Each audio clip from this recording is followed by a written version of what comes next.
નમસ્કાર મિત્રો.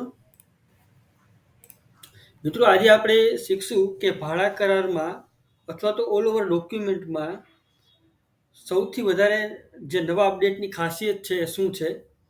જેમ કે આપણે અહીંયા એક ભાડા કરાર લેશું, દુકાન ભાડા કરાર, જેમાં આપણે જોશું કે અહીંયા આપણે જે ભાડા કરાર એક વખત બની ગયેલો ભાડા કરાર છે એ જ ભાડા કરારને ફરીથી બનાવવા માટે ડુપ્લિકેટ ઓપ્શન આપેલો છે.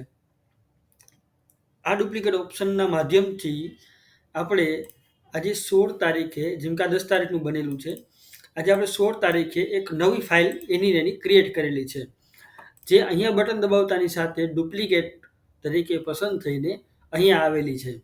એટલે કે હવે એ જ ફાઇલને ફેરફાર કરીને અથવા તો પ્રોપર્ટી ડિટેલ કે કોઈ પણ પ્રકારનો ફેરફાર, ભાડાની રકમ એ ફેરફાર કરીને આપણે નવેસરથી એને અપડેટ આપી શકીએ. જેમ કે કોઈ રિન્યુ ભાડા કરાર હોય અથવા તો કોઈ માઇનોર ચેન્જીસ હોય, જેમ કે સ્ટેમ્પ નંબર ચેન્જ થતા હોય, કોઈ તારીખ ચેન્જ થતી હોય, કોઈ ભાડાની રકમ ચેન્જ થતી હોય, તો આના માટે આપણે ફરીથી આપણે ડુપ્લિકેટનો ઓપ્શન મળે છે, જેનો સૌથી વધારે જે બેનિફિટ મળે છે એ મળે છે રિન્યૂ કરવા માટે.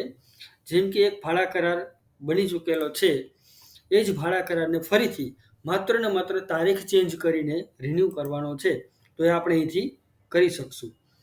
આમ સંપૂર્ણ રીતે એક ભાડા કરાર અથવા તો એક ડોક્યુમેન્ટને ડુપ્લિકેટ તરીકે લઈ આવીને આપણે એક નવું અપડેટ આપેલું છે. આ અપડેટ બધા ડોક્યુમેન્ટો માટે લાગુ પડશે. જેમ કે તમે કોઈ એક વ્યક્તિનું વાહન વેચાણ કરાર બનાવેલો છે, એમાંની કોઈ વસ્તુ ચેન્જ થાય છે, જેમ કે ગાડી નંબર, ઓકે, તો અહીંયા એક ભાડા કરાર બનેલો છે, તો આ ભાડા કરાર માટે જે ડુપ્લિકેટ ઓપ્શન અહીં શરૂ થશે નવો, કેમ કે આપણે અત્યારે ઓલ ઓવર તમામ ડોક્યુમેન્ટની અંદર ઓપ્શન આપી દીધેલો છે, એટલે એનો લાભ દરેક ડોક્યુમેન્ટમાં મળશે ડુપ્લિકેટનો. હાલ પૂરતું અપડેટ માટે મૂકેલું છે, એટલે અપડેટ ડુપ્લિકેટનું સ્પેશિયલ થાય છે, તમામ ડોક્યુમેન્ટમાં થાય છે, અને એનો લાભ એવો મળે છે કે તમે ફરીથી કોઈ દાખલા તરીકે વાહન વેચાણ છે, તો એની અંદર એ જ પાર્ટીનું માત્ર ગાડી નંબર ચેન્જ કરીને અથવા માત્ર કબજાની તારીખ ચેન્જ કરીને નવું ડોક્યુમેન્ટ જે બદલવાનું છે એ તમે એમાં બદલાવી શકશો. ધન્યવાદ.